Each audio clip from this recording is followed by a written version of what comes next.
Oke, assalamualaikum warahmatullahi wabarakatuh. Kembali lagi bersama saya Benito Jacob Abdillah. Jadi kali ini kita akan menguji validitas dan reliabilitas dari sebuah kuesioner ya. Nah, ini adalah penugasan dari mata kuliah metodologi penelitian yang diampu oleh Pak Andang Wijanarko. Nah, jadi di sini itu kita akan menguji bagaimana ini data dari hasil kuesioner ini valid atau tidaknya, kemudian bisa diandalkan atau reliable atau tidak. Nah, kita menggunakan tools yang namanya itu adalah SPSS. Nah, jadi itu mungkin di pendahuluan, kita langsung saja ke step berikutnya. Nah, jadi untuk bahannya ini sudah disediakan oleh Pak Andang ya. Ini bahannya. Di sini ada 20 responden, ada 7 kuesionernya. Nah, kita copy aja ini dari sini. Kita copy. Ini kita copy. Kita copy, kemudian kita pastekan ke SPSS. Nah, ini sudah kita pastekan. Ini tampilannya. Var. Nah, supaya tampilannya lebih rapi, tidak membingungkan dan lebih jelas lagi, kita langsung aja ubah aja variabelnya nanti. Nah, kita buka variable view ini, kolom tab ini, tab variable view, lalu kita pilih yang kita blok aja yang ini di bagian variabel ini, kita pencet Ctrl F. Nah, kita replace. Nah, replace di sini kita tulis saja var 000. Nah, var 000 ini, var 000 ini kita replace saja dengan kita replace saja ke X mungkin ya, ke X. Nah, kita replace all. Nah, habis kita replace all gini, ini kita close saja, kita close. Nah, ini karena saya sudah mempastekan berapa kali, jadi dia nggak dari satu ya, dia dari 19, karena artinya saya 19 kali ngepastekannya. Ini kita jadikan 2, ini kita jadikan 3, ini kita jadikan 4, ini kita jadikan 5, ini kita jadikan 6, ini kita jadikan 7. Nah, yang bagian paling bawah in total. Nah, oke, selesai ya, kita jadiin total. Kemudian ini di save ya. Nah, nanti dulu. Nah, kemudian kita langsung ke data view-nya lagi. Nah, X1, X2, X3, X5, X6, X7, kemudian ini total. Nah, setelah kita ubah ke total tadi, yang paling bawah jadi total. Nah, maka kemudian tampilannya berubah seperti ini. Nah, setelah itu kita perlu untuk menguji validitasnya dengan cara ada menunya itu di bagian analyze. Nah, di bagian analyze itu kita langsung aja pencet ya di sini, di analyze. Nah, di analyze ini kita pilih correlate, kita pilih bivariate. Nah, di bivariate kita pilih aja kita pilih ini semuanya, terus kita klik pindahkan ke sini ke window yang variabel ya. Nah, lalu kita oke-kan saja. Nah, setelah itu akan terbentuk seperti ini. Nah, ini bisa kita lihat bahwasannya inilah korelasi yang akan muncul setelah kita analyze tadi ya. Nah, apakah atau untuk mengecek valid atau tidaknya, nah itu ada dua cara. Yang pertama itu adalah kita pakai cara ini, membandingkan R hitung sama apakah lebih besar dari R tabel. R tabel ini tadi sudah disediakan. Nah, kita lihat di sini aja. Nah, yang cara kedua itu adalah kita lihat nilai signifikannya, apakah lebih kecil dari 0,05 atau tidak. Yang pertama kita lihat dulu cara yang membandingkan dengan R tabel. Jadi kita lihat di sini bahwasannya ya, Ini kita lihat bahwasannya di sini itu nilai dari R di sini, R kuesioner itu adalah titik 886. Ini artinya 0,886. Nah, jadi kita cek di sini ya, kita cek sama R tabel. R tabel ini kita lihat berapa tadi responden kita. Responden kita ini 20 ya, 20 nih, 20. Nah, artinya 20 ini R tabelnya adalah 0,444. Nah, kita lihat rumusnya. Kalau R hitung lebih besar daripada R tabel, nah, maka itu disebut valid.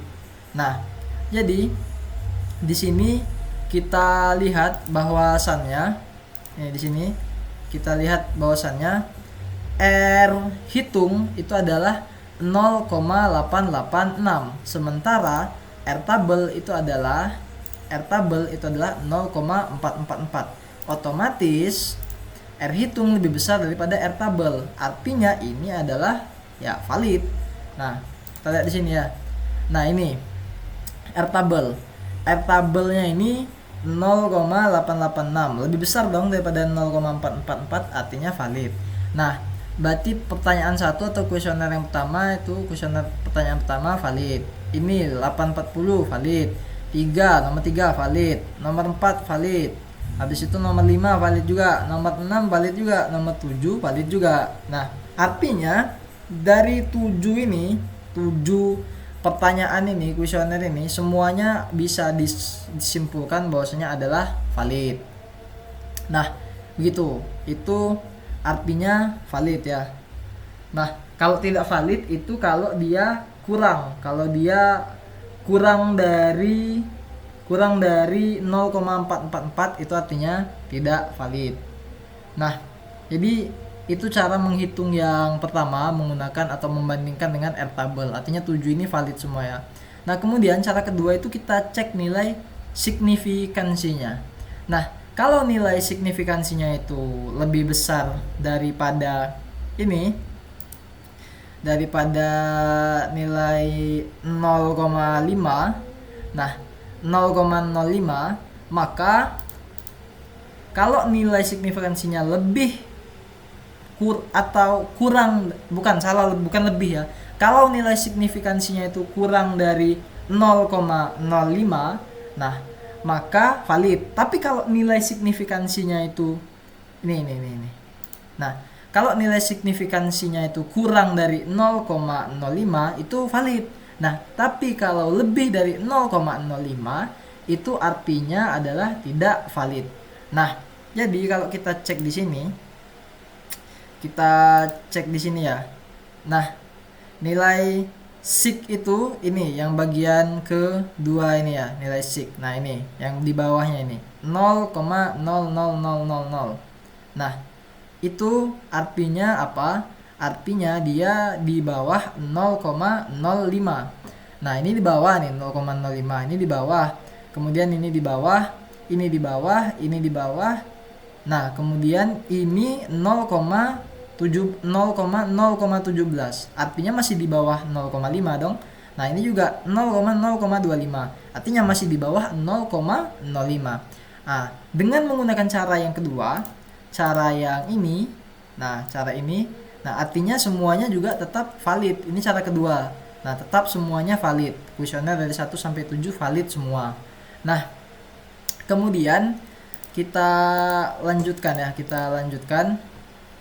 Kalau tadi adalah cara menguji validitas menggunakan dua cara dan terbukti bahwasannya kuesioner 1 sampai 7 itu valid semua. Nah, sekarang ini kita akan menguji soal reliabilitasnya. Nah, menguji reliabilitasnya itu kita menggunakan cara kita bandingkan dengan nilai Cronbach's alpha ini. Nah, nanti ditunjukkan bagaimana caranya. Nah, jadi di sini itu kita pilih analyze. Nah, kita pilih analyze, lalu kita pilih yang scale. Nah, scale terus reliability analysis. Nah, reliability analysis ini kita pilih semua variabelnya dari 1 sampai 7. Nah, kemudian kita pindahkan ini ke yang item. Nah, setelah di item ini, terus kita pilih yang statistik, terus kita centang ini scale if item deleted, continue, lalu oke. Nah, ini dia. Nah, ini yang reliability. Nah, jadi kalau di bagian reliabilitas ini itu kita kuesionernya itu dinyatakan reliable atau kuesionernya itu dinyatakan bisa diandalkan ketika nilai crown batch-nya itu lebih dari 0,6. Nah, bagaimana kita tahu nilai crown batch-nya lebih dari 0,6? Nah, jadi di sini di outputnya ini tadi, reliabilitas ini tadi, itu kita lihat nilainya mana yang nilai crown batch-nya itu. Nah, nilai crown batch alpha-nya itu di bagian sini, di bagian ini nih. Nah, ini reliability statistik crown batch alpha 0,850. Nah, dari 7 kuesioner. Nah, disimpulkanlah 0,850 ini apakah lebih kecil atau lebih besar. Nah, kalau ini lebih besar artinya valid. Nah, jadi di sini berhubung nilai kita ini 0,85,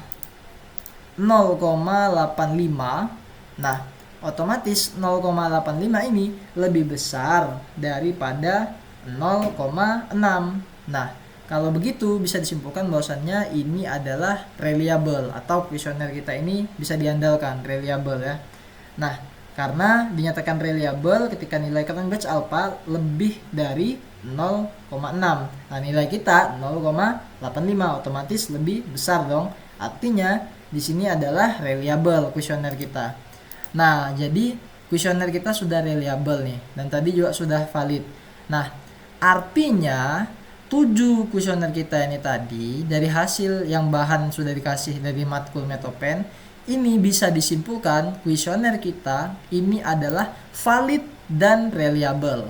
Itu saja mungkin yang bisa saya sampaikan pada pertemuan kali ini. Sekian dan terima kasih. Wabillahi taufiq wal hidayah. Assalamualaikum warahmatullahi wabarakatuh.